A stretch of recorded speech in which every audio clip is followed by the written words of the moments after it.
Ajaz Ahmed, one of the most famous business people from Huddersfield. How's it going today for you? I don't know whether I'm most famous, but yeah, it's fine, thank you. One of. Yeah, one of, yeah. But there's been a lot of famous people from Huddersfield that have done well in business. There has, yeah. There are some great names out there. Yeah, You think about all those people in the past. I'm meeting with a guy called Julian Kinniston right. um, Not heard this of him. week. He's doing really well. He has a company called Propaganda.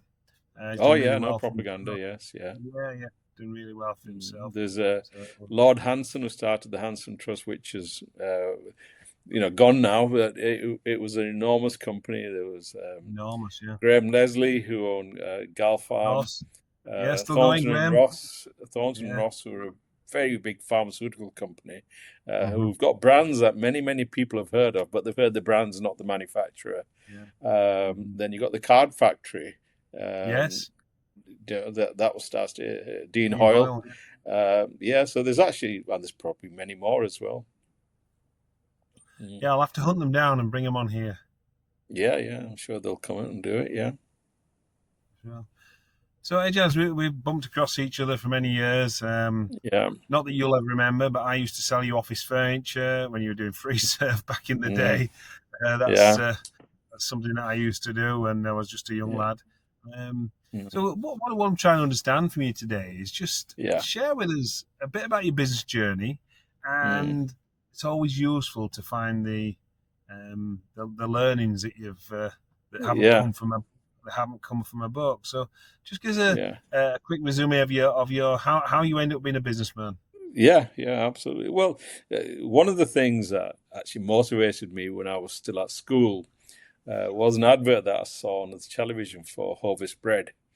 And you're probably wondering how Hovis bread can motivate anyone. But in this advert, you got to remember there's this old guy and he's walking out of a mill, very Huddersfield like, and Yeah. he's got a clock under his arm. And he turns around and looks at the mill for one last time and he walks home on the cobble street and then he sits in front of the fire and has his Hovis bread and the advert finishes. Hovis good today as it always is. Mhm. But when I saw that advert when I was still at school, I thought, oh my God, that man has probably worked his entire life in that mill, and what's he got to show for it? A clock. Mhm. And I thought every single day, thousands of people must actually finish work and look at their clock and think to themselves about all the things that they could have done or should have done or would have done. But it's too late Mhm. then. They've retired. And I thought, when I retire, I want to make sure I've done something. And so I can look back and say, yeah, I made a difference. And making a difference isn't just about making money, it can be all sorts of things. You might have helped lots of people, you might have raised a good family. But the main thing is you want to be able to look back and say, yeah, I did something and not regret your working life. So I was always motivated to do something. Mhm. And when I left school with no qualifications, I got a job working in Dixons, and Dixons was a camera shop then. It's called Dixons Yeah. Photographic at £30 a week, Mhm. and I did quite well there. I was motivated, and I became a manager of a Dixons store in Halifax. And within 6 months, I was promoted to a bigger store. And within 6 months from joining that, I became manager of the store in the Arndale Centre in Manchester, which Wow. at the time was the biggest turnover store in the north of England. Mhm. So, people that I grew up with, I left them behind and I became the manager of the biggest Dixon store in the north Mhm. of England. Wow. Yeah. That's some journey. Yeah. And I'm going to ask you. I'm going to just give you a chance to think about this. I'm going to ask Yeah. about later in your life. Are there any regrets you did have, business-wise? I don't want necessarily personal ones, but Yeah. yeah. Yeah. So Well, I'll pick up. yeah, absolutely. One of the lessons that I actually learned after free serve, and I'm sure we're going to talk about free serve as well, was Absolutely. that um, nobody actually cares about you. I think people think that everyone is going to look after you, but they don't. You've got to fight for yourself. You think that actually you're going to get what your reward is, but actually people are going to think about their reward first, and you don't automatically get what you deserve. And if you at the beginning know that, then you can make sure that you actually negotiate what you actually should deserve, because they Mhm. aren't going to do it for you. It's interesting, is that, 'cause I think you get to a certain age and you realise nobody's coming to save me here. No, no, absolutely. And No, some who's of going to the save me?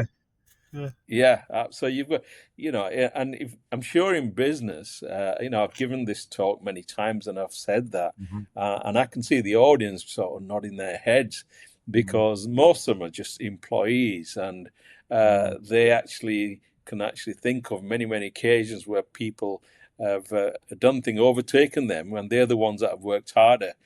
Life doesn't work that Mhm. way. You've actually got to be the one that looks after yourself, and sometimes you shouldn't care about who you leave behind.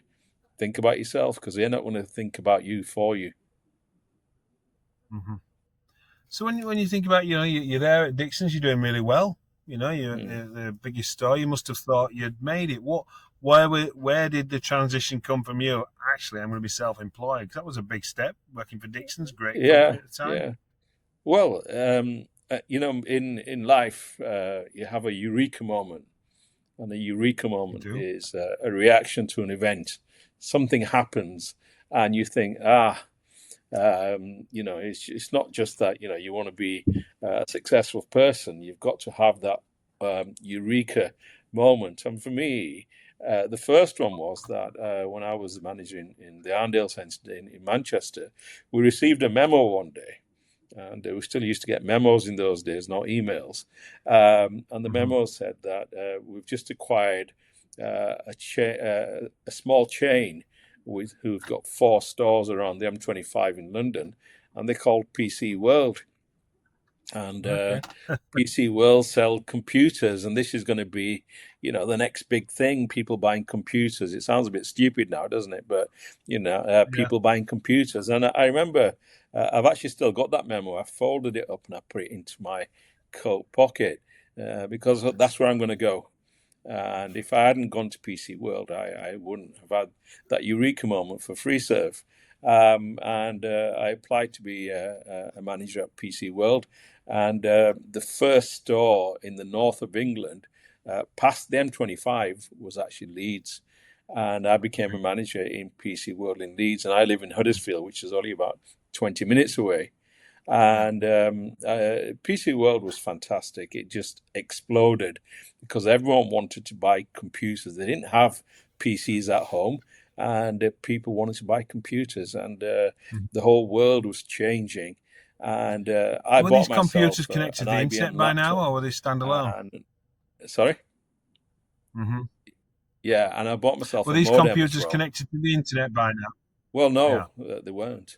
And Mm. I bought a modem because I'd heard about this thing called Tinternet. Remember, that's what we used to call it, didn't we? Tinternet.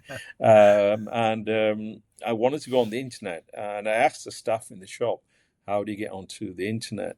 And to my great surprise, nobody could tell me how to get onto the internet.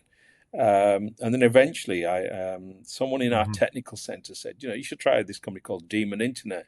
They're in London. So I phoned up Demon Internet and I said, I want to go on the internet. What do I need? He said, you need a browser. I said, right, how do I get a browser? He said, you Hmm. can FTP it from our site. And I thought, what the hell's an FTP? And I now realize it stands for File Transfer Protocol. And what that means is you've got to be on the internet to be able to download the browser to get onto the Hmm. internet. And I thought it was a bit stupid, so I gave up on that. And eventually, I managed to get a CD from a magazine cover for this American company called CompuServe. And Hmm. when I joined CompuServe and got onto the internet, I thought, wow, this is fantastic. Everyone is going to want to get on the internet in the future.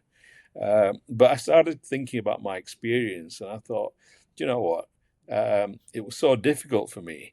And I thought thousands of people must be walking into our stores every single day asking, how do you get on the internet? And we're selling thousands of computers, the actual tool that you need to get onto the internet. And we say we don't know. And I thought if we become an ISP, an internet service provider, we'll be able to do something that none of our competitors will be able to do, which is we can get to the customer first. And we've got 1,000 shops up and down the country. We've got Dixons, we've got Curry's, we've got PC World, and we can pile up CDs and people can walk in and pick up a CD. And I thought we need to become an ISP. And so I went to see the managing director of PC World and told him about my great idea. And he listened, and then he said, no. He said, let's just focus on opening more shops. He said, PC World is growing. Let's just focus on more stores. And, I almost gave up on this idea that I had.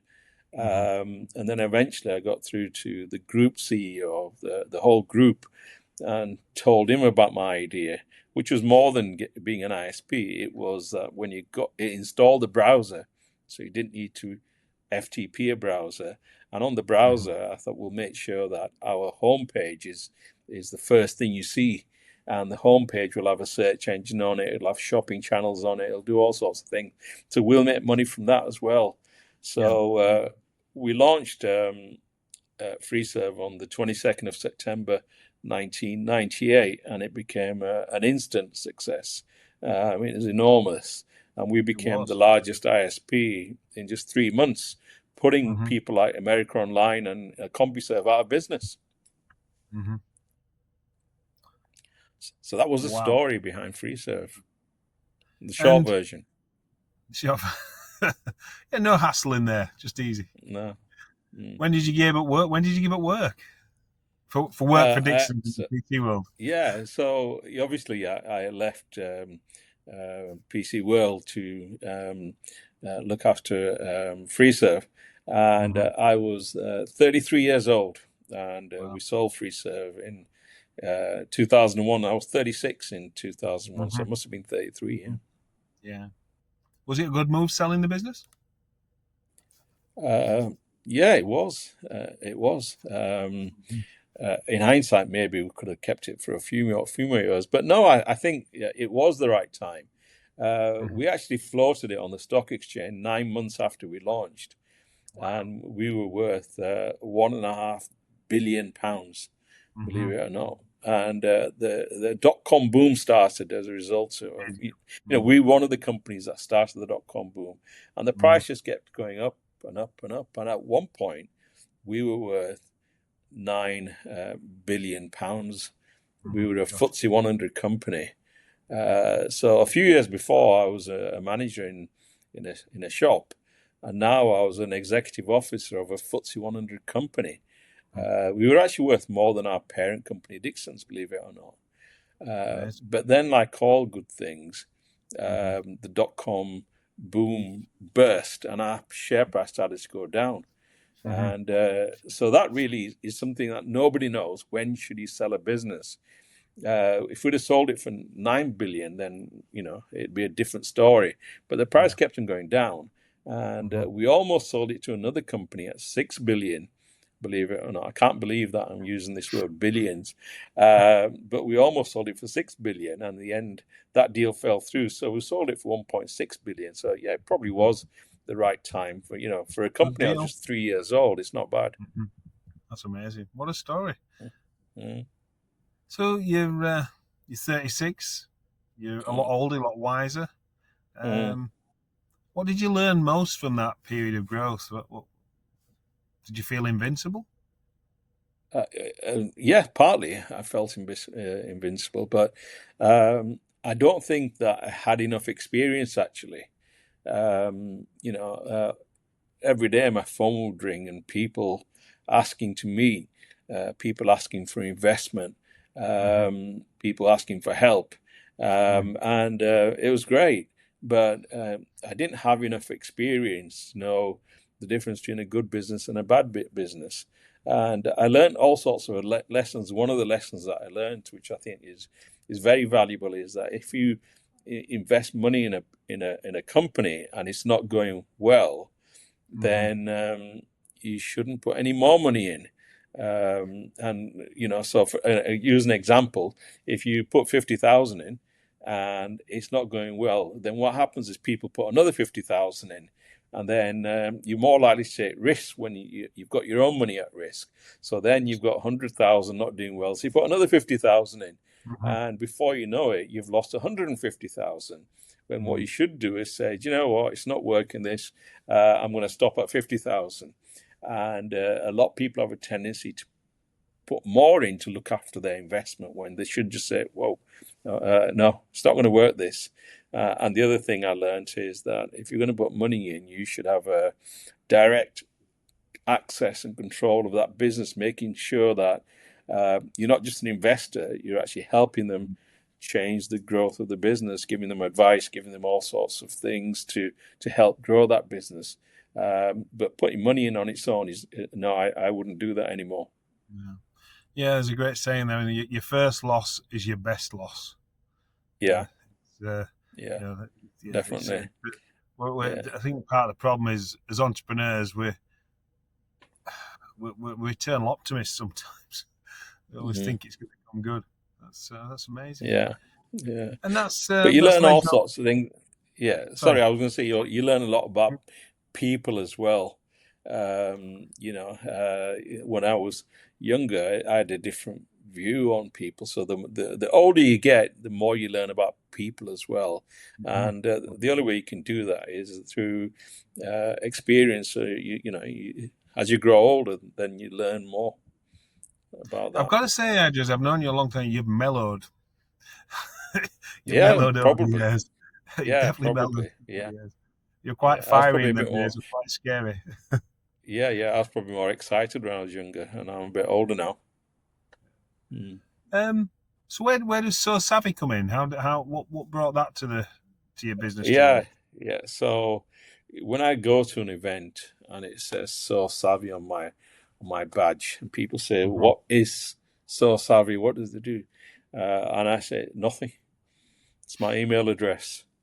Right. And people don't get that. Now, after free serve, one of the, life's about observations. I noticed that business people, had an email address, and that was Gmail or Hotmail or something like that. Hmm. And I thought Hmm. it's not very professional. That Hmm. email addresses are going to come and go. And what you need to do is have your own email address that's with Hmm. you for life. I've owned businesses, I've been part of businesses, and we just sold a business this year. So that email address that I had for Cuba, it's gone now.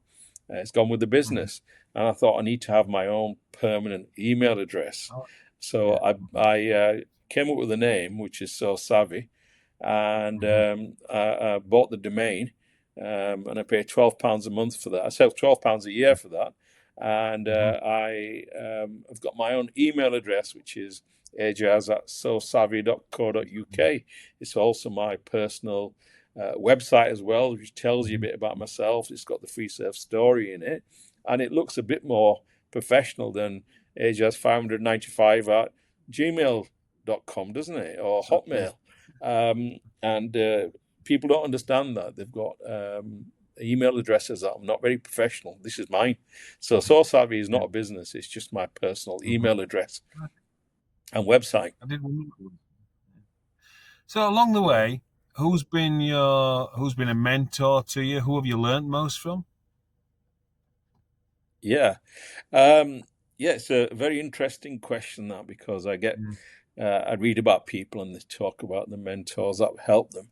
Hmm. The people that I've got the biggest um, sort of advice from, all the crap people that I've worked with. Ever since my Dixons days, I've worked with an awful lot of crap people, Hmm. and you see crap people all the time. And I've learnt more from those crap people than the good people that I've Hmm. worked with.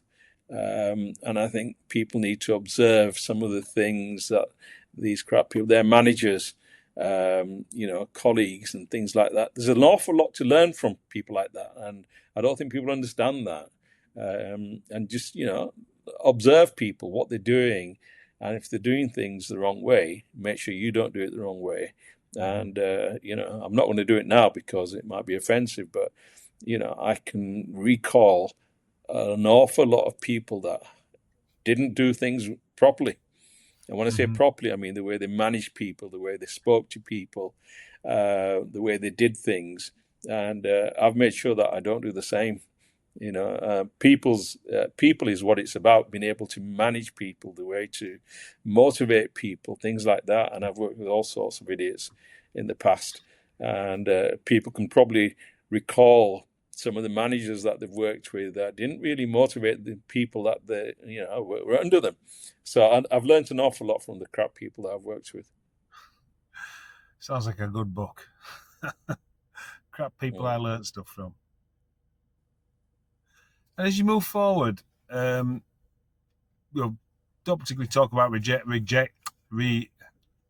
regrets much on this podcast, but do you have any regrets through your business life that opportunity you missed or things you should have done? Yeah, one of the biggest is, believe it or not, is that hindsight's a wonderful thing. Nobody can sort of predict what the future is going to be. Mm-hmm. But I wish I'd have, even though I was there in the middle of it Yeah. all, Mm-hmm. I was at the launch of the iPhone, I was at the launch Mm-hmm. of the iPod. Mm-hmm. I saw Microsoft grow, I saw Google grow. I remember Google being a small little company that launched at the same sort of time as Mm-hmm. FreeServe in Mm-hmm. 2000. Uh, Mm-hmm. and I kicked myself saying, why the hell didn't I buy shares in this business? I should have bought 100,000 in Apple. I Yeah. should have bought 100,000 in Google, 100,000 in Microsoft. I'd be not just a very rich person. I'd be, one of the richest people in the country. So that's my biggest regret is not buying shares in these companies. I tell you, but I didn't know how big Google was going to be. No, I no. didn't. I didn't know how big Apple was going to be. Mm-hmm. I didn't Mm-hmm. realize. I thought Nokia was going to remain the biggest phone company in the Yeah. world. Didn't realize that everyone's going to have a phone in their pocket Mm-hmm. Yeah. with them at all times. No, I did. It's hindsight's a great thing, but why didn't we all sort of realize that's the future? Yeah, well, as I say, hindsight's about 2p a bucket, and I've got loads of Mm, it if anybody ever wants anything. mm, It's yeah. yeah, definitely a learning. So as you look forward, where do you if you advising Ajaz 36 in the middle of that, or are you advising yourself? What advice would you give your younger self moving forward? Yeah, I think there's all sorts of lessons that I've learned that I give businesses when I Mm-hmm. talk to businesses. One of the lessons I think is don't ignore disruptors. Mm-hmm. FreeServe was a disruptor, and I've seen so many businesses that just ignore the disruptor. Mm-hmm. They're the incumbent, and they think that these businesses aren't going to survive, so they don't do anything about it. And they've only this new disruptor only makes a small difference to your business, and then as a few months go by, and it's bigger and bigger and bigger. Don't ignore disruptors, Mm-hmm. and a good example of companies that haven't ignored disruptors are the supermarkets like Sainsbury's and Tesco. They haven't allowed Aldi to take over the market. Mm-hmm. Asda and Morrison's didn't respond to the disruptors, and they haven't done very well as a result of that. If you walk into a Tesco and Sainsbury's, it says, the price matching Aldi. They're not bothered about saying, the word Oh, Aldi, mm-hmm. but they responded to the Mm-hmm. disruptor. Mm-hmm. But people like what's that rental shop called? Used to do videos and things. Blockbuster. Uh, Well, yeah, the yeah, opportunity. They had to buy yeah, Netflix for $50 million, and I went, yeah, don't think it'll and catch on. That's true.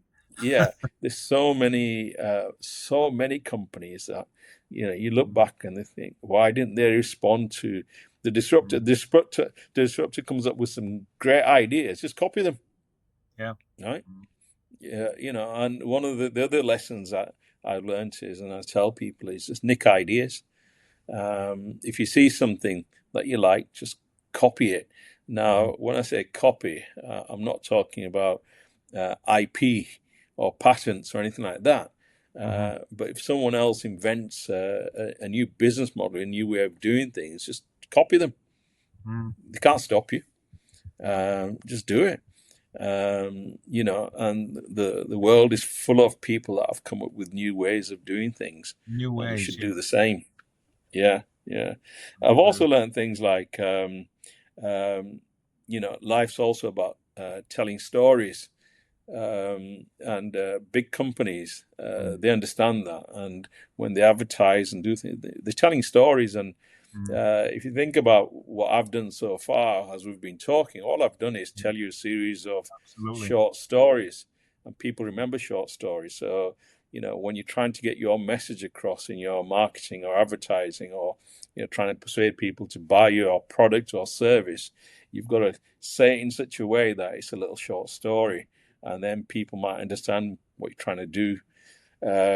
One of the things that really frustrates me is I talk to people and try and say, you know, ask them, what is it you do?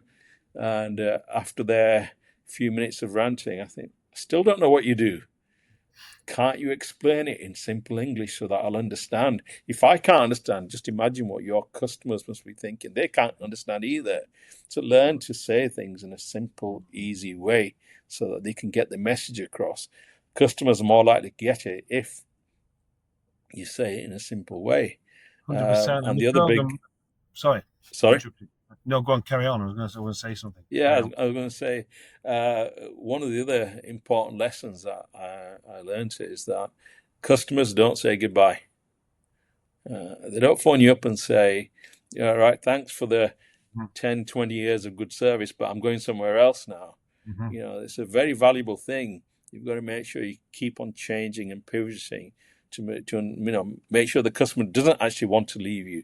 But people don't understand that. They just don't change. They don't pivot. No, you're And absolutely right, Ajaz. So the two things that, you know, I run my program called Story Selling.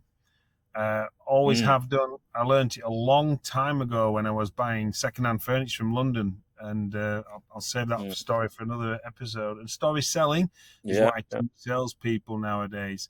And you mentioned that final thing there.